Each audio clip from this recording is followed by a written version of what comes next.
हाय, अस्सलाम वालेकुम, good afternoon, नमस्कार, सत श्री अकाल। मथुरा की नगरी के राधे राधे। 8 महीने का टॉर्चर।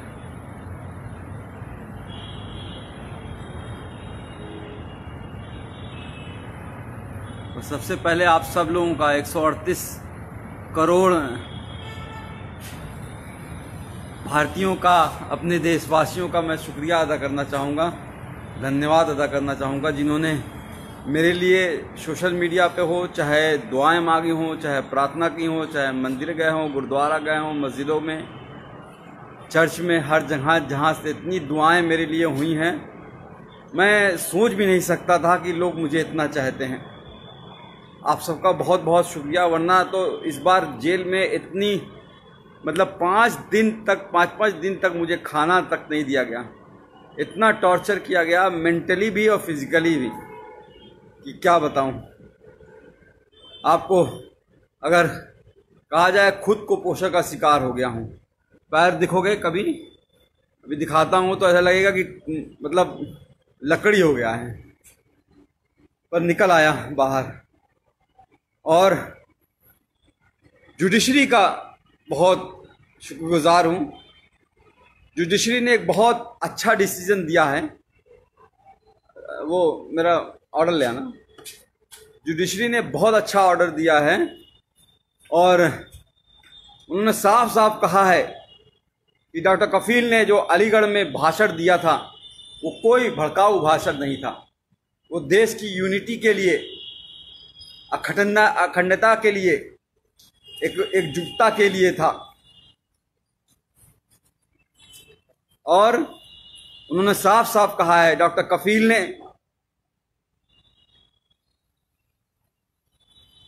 हेल्थ पे बात की है, एम्प्लॉयमेंट पे बात की है, एजुकेशन पे बात की है, रोटी कपड़ा मकान पे बात की है। हाँ, जरूर एनटीसीए के खिलाफ बोला है, एनआरसी के खिलाफ बोला है, पर यह भी कहा है कि जो भी प्रोटेस्ट हो, गांधी जी के अहिंसा के, सद्भावना के साथ होना चाहिए। कोई हिंसा नहीं होनी चाहिए। सबसे मिलकर, भाईचारे के साथ मिलकर सबको साथ आना चाहिए। फिर भी उसके बाद जिस तरह से मुझे टॉर्चर किया गया, मुंबई एयरपोर्ट से पकड़ के 48 घंटे तक इंटरोगेट किया गया।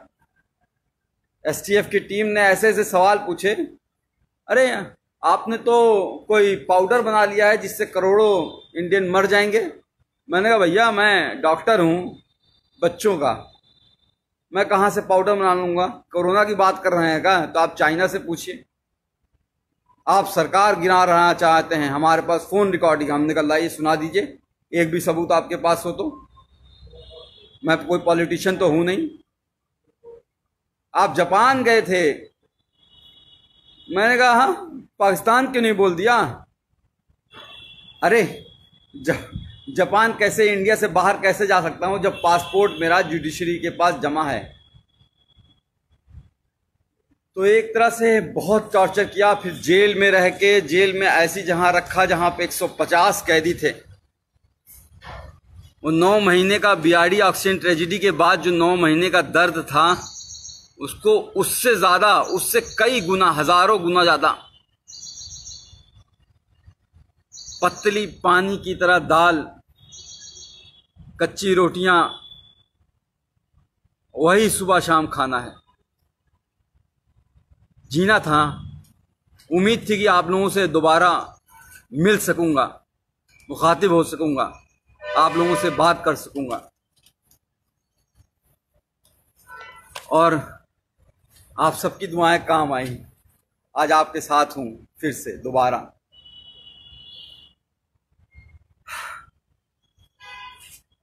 हाँ, आसिफ भाई, तनवीर भाई, अस्सलाम वालेकुम।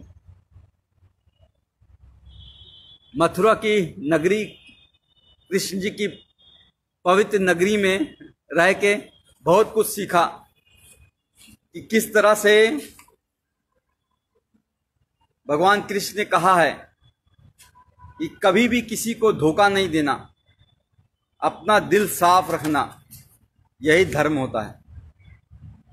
और हम लोग रामायण देखते थे, 9 बजे से 10 बजे तक हर रोज आता था, लॉकडाउन के टाइम भी। तो उसमें भी जो उत्तर रामायण में महर्षि वाल्मीकि जी ने श्री रामचंद्र जी को जब एक बात कही थी, जब उन्होंने धनुष उठा लिया श्री लव कुश के खिलाफ ही, तो उन्होंने कहा था कि राजा का धर्म राजधर्म होता है, राजहट नहीं। पर यहां तो राजा मेरा बाल हट पे आ गया। बच्चों की जान बचाने की कितनी बड़ी सजा दोगे भाई? क्या बच्चों को जान बचाना इतना बड़ा गुनाह हो गया था? सॉरी, लोग फोन कर रहे हैं, फोन नहीं कीजिए कोई भाई, मैं कुछ देर बात कर लूँ, बहुत दिनों बाद, 8 महीने बाद आपसे। राकेश चौधरी साहब शुक्रिया, वैभव पाठक थैंक यू यार, थैंक यू। इरफान खान साहब सलाम, आई लव यू टू। तो मैं ये कह रहा था कि महर्षि वाल्मीकि जी ने श्री रामचंद्र जी से कहा कि बाल हट मत करो। इस तरह से प्रताड़ना देना, 9 महीने उस वक्त जेल रखना, फिर बहराइच वाले कांड में भी 2 महीने जेल रखना, फिर 8 महीने इतना टॉर्चर कराना जेल में। बार बार सिर्फ यही कहा जा रहा था कि तुम उन 70 बच्चों की बात नहीं करोगे, जो 70 बच्चे ऑक्सीजन की कमी से मर गए हैं, उनकी कभी बात नहीं करोगे, उनको भूल जाओ। कैसे भूल जाऊं? अपने सामने मरते हुए उनको देखा है। कोरोना के टाइम जब इस भारत में, इंडिया में कोरोना ने एंट्री नहीं की थी, 27 जनवरी को मैंने वीडियो डाला था कोरोना पे लेके, और उस वक्त मैंने साफ साफ बताया था क्या करना है, क्या नहीं करना है, कैसे इससे बचना है। और 30 जनवरी को पहला केस इंडिया में आया। मैंने माननीय प्रधानमंत्री नरेंद्र मोदी जी को 19 मार्च को ही एक लेटर जेल से सुप्रिंटेंडेंट जी के द्वारा भिजवाया, और उसमें साफ कहा कि हम कम्युनिटी ट्रांसमिशन से बच नहीं सकते, हमारा भारत देश ऐसा है। क्योंकि मैंने पूरा भारत घूमा है, कितनी गरीबी है, एक घर में 4-4 लोग कैसे रहते हैं, एक पूरी झुग्गी झोपड़ी बस्ती होती है, हजारों लोग उसी में रहते हैं। जैदू भाई जी, तो उसमें रहते हैं, वो कैसे रहते हैं, वो कैसे दूरी, 2 गज की दूरी रहो, कह देना आसान होता है, पर वो इतना आसान नहीं है गरीबों के लिए। कितने माइग्रेंट बेचारे चलते चलते मर गए, ट्रेनों में दब गए। गरीबी कितनी है, आज क्या हालत हो गई है हमारे देश की। कोरोना वायरस इस तरह से फैल चुका है कि हम दुनिया के दूसरे नंबर पे पहुंचने वाले हैं, ब्राजील को भी छोड़ देंगे। श्री नरेंद्र मोदी जी के दोस्त ट्रंप साहब, और ये इंडिया फर्स्ट और सेकंड नंबर पे रह गया है। 48 लाख कोरोना वायरस केस हो चुके हैं और 60,000 से ज्यादा मौतें हो चुकी हैं। बहुत कुछ करना चाहता था इस कोरोना वायरस के लिए, 8 महीने में शायद बहुत कुछ कर सकता था, पर करने नहीं दिया गया। जेल में जानबूझ के मुझे इस तरह से रखा गया कि मतलब समझ लीजिए कि टॉयलेट करने के लिए आधे घंटे के लिए लाइन लगानी पड़ती थी, नहाने के लिए आधे घंटे के लिए लाइन लगानी पड़ती थी। गर्मी इतनी हो जाती थी कि कपड़ा पहन के, पूरा नहा के, पूरा बिस्तर बिछा के, बिस्तर को भी भिगा देता था, तब जाके लेटता था। और वो 150 लोग, 534 लोगों की रहने की जगह है वो, लेकिन 1600 कैदी थे। अब बताइए वहां पे कैसे सोशल डिस्टेंसिंग हो जाएगी? वो ख्वाब था। लोगों की सांसें, लोगों की बदबुआं, लोगों की मतलब पेशाब की महक, और एक टॉयलेट होता था, 150 लोगों के बीच एक टॉयलेट। किस तरह से जिंदगी गुजरी है। और एक बात बता दूं, सिर्फ मैं नहीं सफर किया हूं, पूरी फैमिली को हरास किया है। पूरी फैमिली को जिस तरह से प्रताड़ित किया गया है उसका कोई बयान नहीं है। गोपाल दीक्षित जी, शेखर जी, मैं हायस कर रहा हूं अपनी सेहत, अब तो कुछ बनाऊंगा। वहां तो पतली दाल से जिंदगी बस चलानी थी। तो मेरा बच्चा जो 11 महीने का था, जब चल नहीं पाता था तो उसे छोड़ गया था। आज चलता है, दौड़ता है, बोलता है। पिछली बार भी जब बीआरडी में 70 बच्चे मरे थे और उस वक्त भी बिना बात के झूठ केस में फंसा के जेल भेज दिया गया। और जब 9 महीने बाद हाई कोर्ट ने कहा कि अरे डॉक्टर कफील की कोई गलती नहीं थी, इंक्वायरी रिपोर्ट में आ गया अरे डॉक्टर कफील की कोई गलती नहीं थी, तो भी जब बाहर आया तो मैंने अपनी बच्ची को चलते हुए देखा।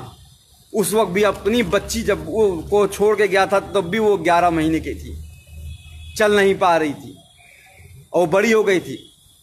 आज मेरे दोनों ही बच्चे, मेरे ही दोनों बच्चे, मैं खुद अपना बाप होके, मैंने दोनों बच्चे, मुझे बाप पापा का मतलब नहीं समझते हैं, अब्बूजान का मतलब नहीं समझ पाते हैं, पिताजी का मतलब नहीं समझ पाते हैं। ये दर्द है। मेरी माँ 65 साल की बूढ़ी होके हाई कोर्ट और सुप्रीम कोर्ट के चक्कर लगाती रही, तब जाके ये जीत हुई है। और जुडिशरी ने इतना अच्छा ऑर्डर किया है। एक बात और करा दूं, एसटीएफ का शुक्रगुजार हूं कि उन्होंने मुंबई से मथुरा लाते वक्त मेरा इनकाउंटर नहीं कर दिया विकास दुबे की तरह, वरना तो शायद वो मुझे मार ही देते। लोगों की आवाज़ को दबाना ही इनका काम है। बहरहाल ऑर्डर आपको पढ़ के सुनाना चाहूँगा। इतना अच्छा ऑर्डर गोविंद माथुर साहब ने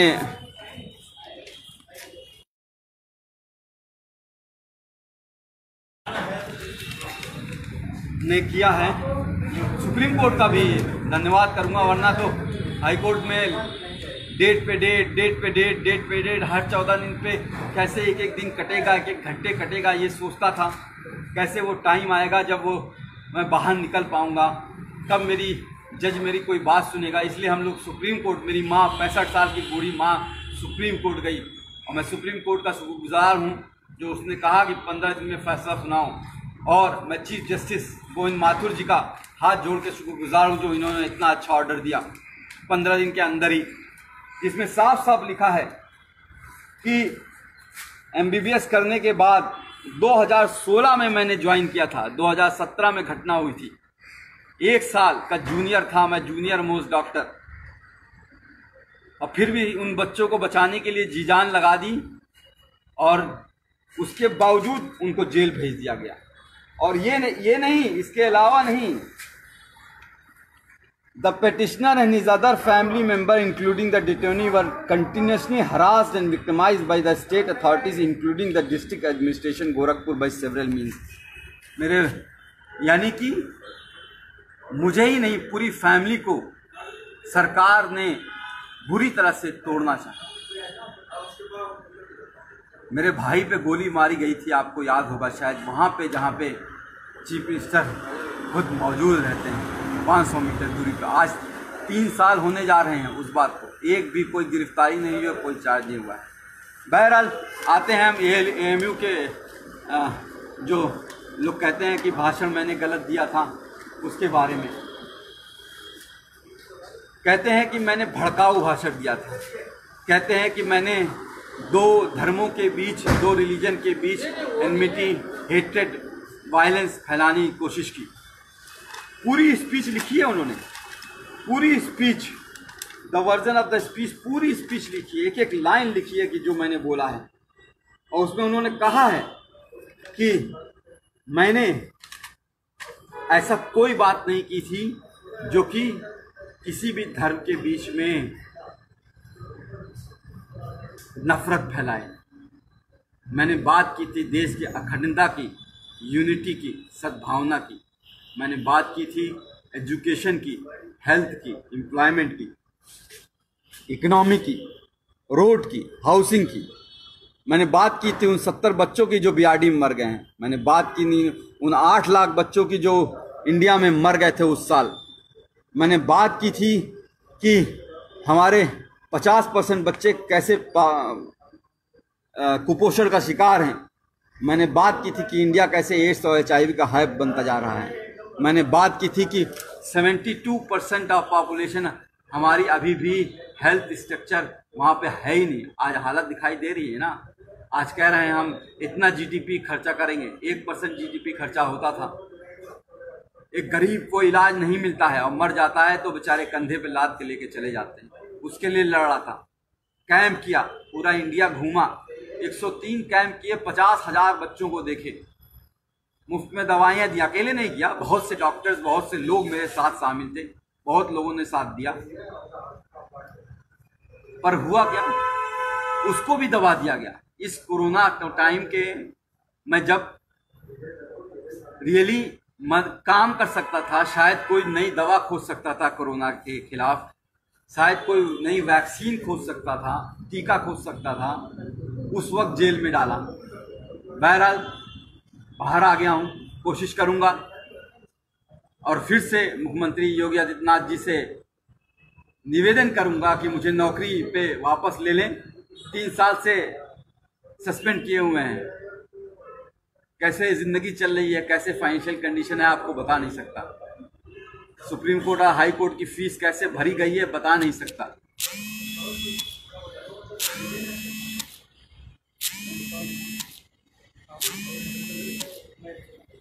पर लड़ा, कहते हैं ना, इस जुल्म के दौर में जुबान, कहते हैं ना कि इस जुल्म के दौर में जुबान खोलेगा कौन। अगर हम भी चुप रहेंगे तो बोलेगा कौन। तो बोलना ज़रूरी है, किसी न किसी को कुर्बानी देनी होगी और शायद ऊपर वाले ने मुझे चुना है।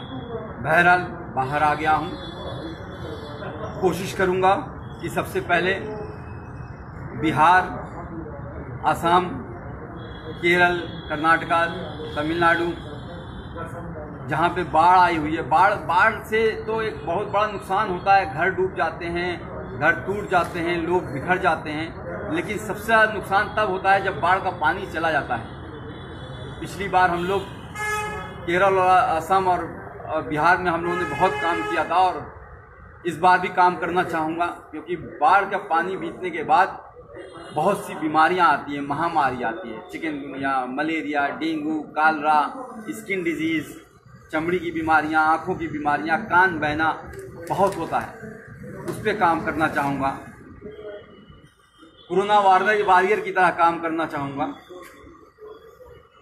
कोशिश करूँगा, अगर योगी जी की कृपा होगी, नौकरी अगर वापस मिल गई तो किसी हॉस्पिटल से अटैच होकर रिसर्च करूँ और कोशिश करूँ कि कोई नई दवा ईजाद हो पाए जिससे हमारा देश की और किसी की मौत ना हो। बढ़ता जा रहा, हर रोज़ 1000 लोग मर रहे हैं। एक का भी मरना बहुत खतरनाक बात है। जिसके घर में, परिवार में एक मौत होती है वही वो जानता है, एक भी मौत होती है। और यहाँ तो सब 60-65 हज़ार लोग मर चुके हैं। उस पर काम करना चाहूँगा। और अगर वैक्सीन के लिए कहेंगे कि मैं गिनी पिग बन जाऊँ, मेरे ऊपर रिसर्च हो जाए, मैं खुद टीका लगवा लूँगा, अपने आप को वॉलंटियर करूँगा मैं। ये मेरी नई योजना है। अभी कुछ दिन अपने बच्चों के साथ रहना चाहता हूँ, अभी तक मिल नहीं पाया हूँ। कल भी आप सोच लीजिए, कल 11:30 बजे डिस्ट्रिक्ट जेल मथुरा में ऑर्डर पहुँच गया था हाई कोर्ट का। डीएम अलीगढ़ को हाई कोर्ट का ऑर्डर मिल गया था, लेकिन फिर भी 12 घंटे तक ये लोग यही कोशिश करते रहे कि किसी तरह से कोई और केस में फंसा दें। जैसे इन्होंने पिछली बार अलीगढ़ में जब मुझे गिरफ्तार किया था मुंबई से, तो जब मुझे बेल 10 फरवरी को मिल गई थी तो 4 दिन तक कोर्ट के आदेश के 2-2 बार आदेश के बावजूद छोड़ा नहीं मुझे। इलीगली मुझे डिटेन करके रखा और फिर एनएसए लगा दी। एनएसए मतलब नेशनल सिक्योरिटी एक्ट। मैं टेररिस्ट हूँ क्या? दाढ़ी ये जो बढ़ जाती है, जेल में बढ़ जाती है। आज तक कभी आपने सुना है मैं किसी हिंदू, मुस्लिम, सिख, ईसाई या किसी में धर्म के भेदभाव में करता हूँ? 50,000 जो बच्चों को देखा, पूछा कोई कौन गरीब है, कौन अमीर है, कौन किस जाति का है, कौन किस धर्म का है? उस पर इल्ज़ाम लगाओगे? इल्ज़ाम वो लगाते हैं जिनका खुद का दिमाग गंदा होता है, जो भरा होता है गंदगी से, वो दिमाग वो लगाते हैं।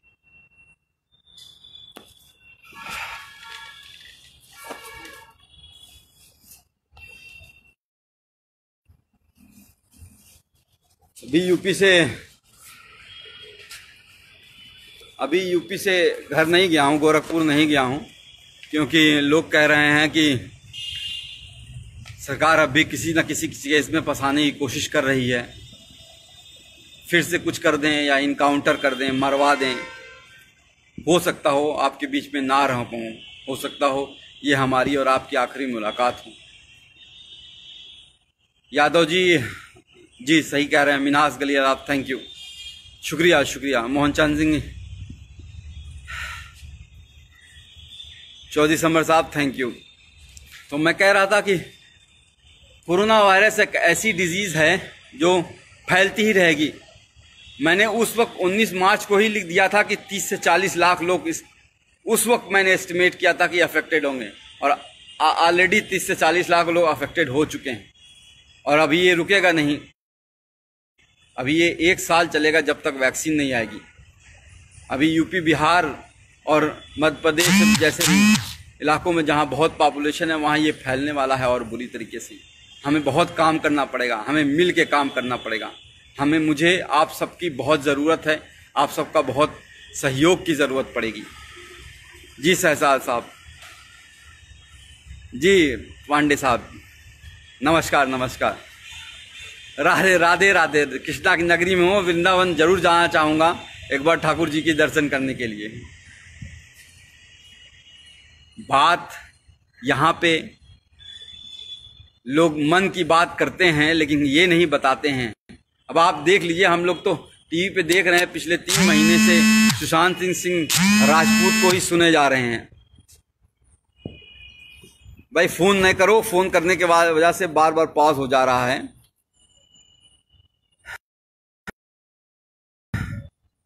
सुशांत सिंह राजपूत की 3 महीने से लगातार टीवी पे बात किए जा रहे हैं, मन की बात, लेकिन कोई ये नहीं बात कर रहा है कि हमारा जीडीपी परसों जीडीपी शायद रिलीज हुआ है, और हमारा जीडीपी जो है, भाई फोन नहीं करो, मैं कह रहा हूं। पर ईश्वर चंद साहब, कोई फोन ना कीजिए प्लीज। कुछ बहुत दिनों बाद आप लोगों से मिला हूं, आप लोगों के चेहरे दिखाई दे रहे हैं मुझे। शमसुल मलिक साहब, नूर खान, रेहान खान साहब, आदित्य राज साहब, आफ्ताब, तो आप सबसे बात करना चाहूँगा, फ़ोन ना करें। तो मैं कह रहा था कि जो मेन बातें हैं टीवी पे डिबेट जो होती है वो नहीं हो रही है। शायद कुछ टीवी, एनडीटीवी है, या आपका मिरर नाउ है, टाइम्स नाउ है, या फिर इंडिया टुडे है, इस सब पे हो रही होगी। पर जो यहाँ पे बातें हो रही हैं वो ये नहीं हो रही हैं किस तरह से माइग्रेंट, हमारे करोड़ों लोग किस तरह से पैदल चले और चलते चलते मर गए, उस धूप में, कड़ी धूप में मर गए। ये बात नहीं हो रही है कि अनएम्प्लॉयमेंट कितना बढ़ गया है, लोगों को नौकरियां नहीं है, लोगों को खाने को नहीं है। 500 रुपया आपके अकाउंट में डाल दिया गया है, अब आपको 3 महीने तक 500 रुपया चलाइए। 5 किलो चावल दे दिया गया है, आप पूरी 8 लोगों की फैमिली है, खाते रहिए 3-6 महीने तक।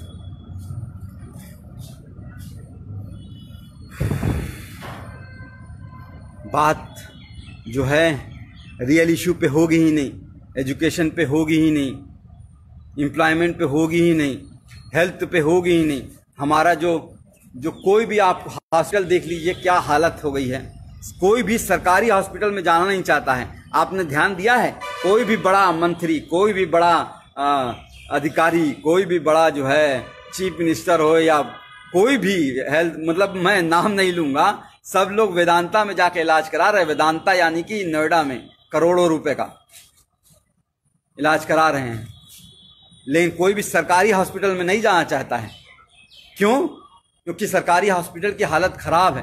वहां गरीब जाएगा, गरीब मरेगा, और गरीब मरता है तो मर जाने दो, क्या फर्क पड़ता है।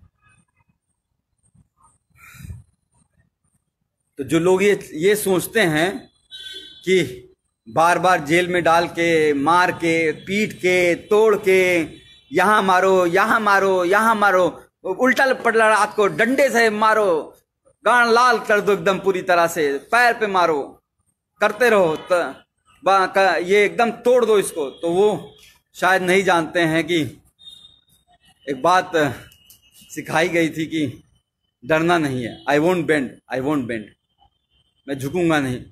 डरना आता नहीं हमें, चाहे जितना भी डरा लो। हर बार एक नई ताकत से उठेंगे, चाहे जितना भी झुका लो।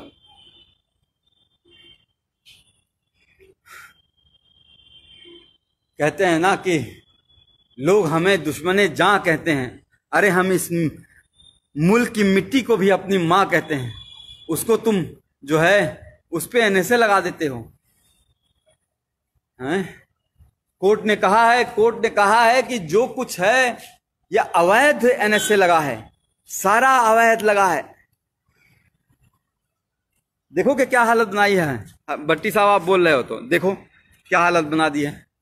मैं कुपोषण के लिए वो कर रहा था, ये देखो ये टांगे हैं मेरी, ये हाथ है। खाना जो है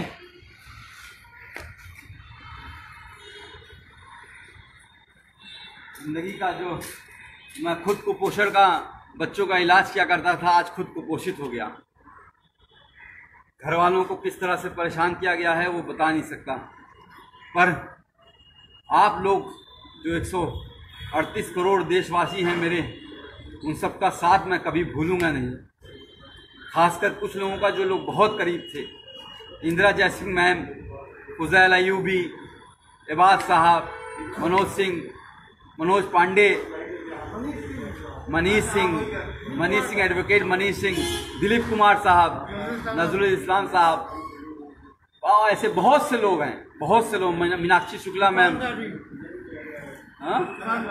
इरफान गाजी, हाँ अलीगढ़ के इरफान गाजी साहब, तो बहुत से लोग हैं। तो सबका नाम तो नहीं ले सकता मैं, बहुत से लोग हैं, 138 करोड़ लोग हैं, सबने बहुत मदद की है।